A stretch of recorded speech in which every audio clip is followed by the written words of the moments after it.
नमस्कार मंडळी, रामकृष्ण हरी, श्री स्वामी समर्थ.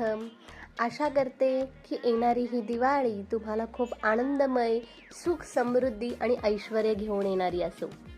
तर मंडळी, चला पाहूया की 2025 साली दिवाळीची सुरुवात ज्या पहिल्या सणाच्या दिवसापासून होते तो सण म्हणजे वसुबारस. तर या वसुबारसेचे पूजा, मुहूर्त, पूजाविधी आणि त्याबद्दल काही महत्त्व आपण आजच्या या व्हिडिओमध्ये पाहणार आहोत. पण तत्पूर्वी मंडळी, जर तुम्ही आपल्या भक्तिकथा यूट्यूब चॅनलला सबस्क्राईब केलं नसेल तर लवकरात लवकर सबस्क्राईब करा आणि तुमचं भरभरून प्रेम आपल्या या यूट्यूब चॅनलला नक्की द्या.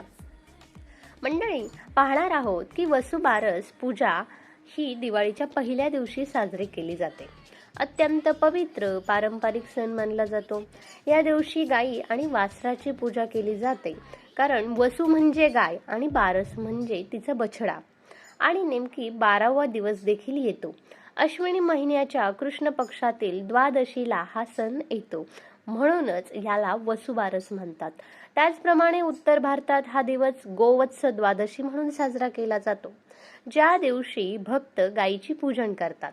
दिवाळीच्या मोठ्या सणांची सुरुवात याच दिवसापासून सुरू होते. या दिवशी घराघरात श्रद्धा आणि भक्तिमय वातावरण असतं आणि गाय वासराचं पूजन केलं जातं. वसुबारस म्हणजे गायी आणि तिच्या वासराची पूजा करण्याचा दिवस.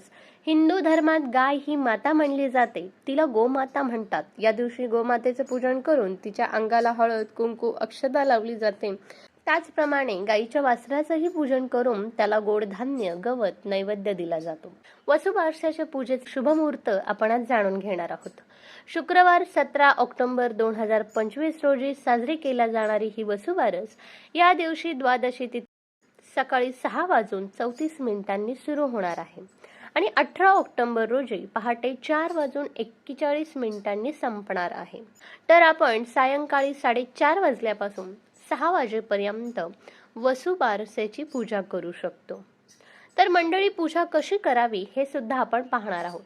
गाय व वासराची भक्तिभावाने पूजा करून आरोग्य, समृद्धी आणि कुटुंबाच्या कल्याणासाठी आपण ही पूजाविधी करत असतो. गावाकडे असणारे, ज्यांच्या घरी गोठा आहे, ज्यांच्या गोठ्यांमध्ये गायी आहेत, गोडाधोडाचा नैवेद्य केला जातो. त्याचप्रमाणे पुरणपोळीचा देखील नैवेद्य केला जातो. गायीची पूजा करताना घरातील सवासन स्त्री गायीच्या पायावर पाणी घालते, नंतर हळद, कुंकू, फुलं, अक्षदा अर्पण करते. गायीच्या गळ्यात चवऱ्यांच्या फुलांची माळा घालतात. त्याचप्रमाणे निरंजनाने दीपाने गायीचं पूजन केलं जातं, तिला ओवाळलं जातं आणि केळीच्या पानावर पुरणपोळी आणि इतर पदार्थ वाढून गायीला खाऊ घातले जातात. यामध्ये मुख्यतः तुपकट पदार्थांचा समावेश असतो. त्याचप्रमाणे प्रामुख्याने दिवाळीत रांगोळीची सुरुवात ही ह्या दिवसापासून अंगणात रंगीबिरंगी राळो काढण्यापासून सुरू होते. त्याचप्रमाणे उपवास देखील काही ठिकाणी केला जातो. काही स्त्रियांचा उपवास असतो आणि ह्या दिवशी स्त्रिया बाजरीची भाकरी, गवारीच्या शेंगांची भाजी देखील खातात. प्रत्येक भागातली ही प्रत्येक वेगवेगळी पद्धत आहे. वसुबारस पूजा करण्याचे काही नियम आपण आज पाहणार आहोत. तर ह्या दिवशी प्रामुख्याने गायीला मारणं, हकलणं किंवा गायीचा अपमान करणं हे निषेध मानलं जातं.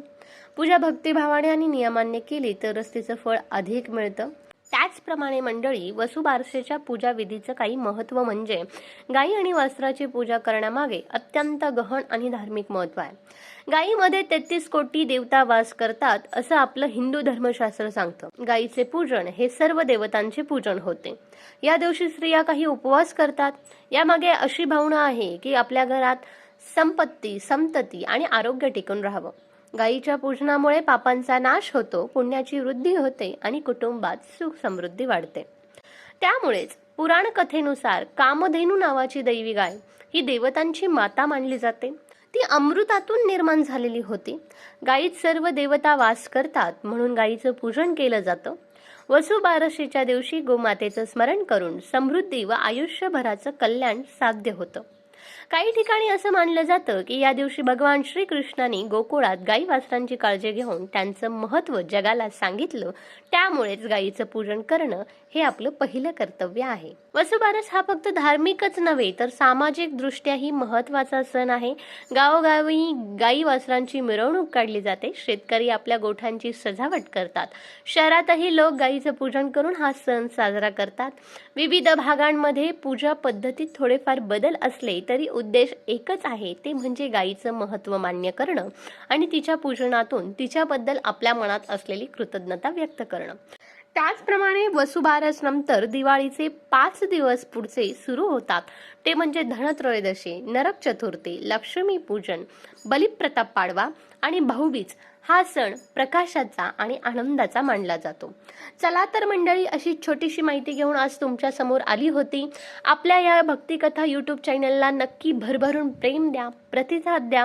व्हिडिओ आवडल्यास नक्की लाईक करा, शेअर करा, सबस्क्राईब करा. आपल्या नातेवाईकांना हा व्हिडिओ शेअर करा आणि आपल्या चॅनलला खूप प्रेम द्या, कारण तुमच्या प्रेमामुळेच मला नवनवीन व्हिडिओ बनवण्याची ऊर्जा मिळत असते.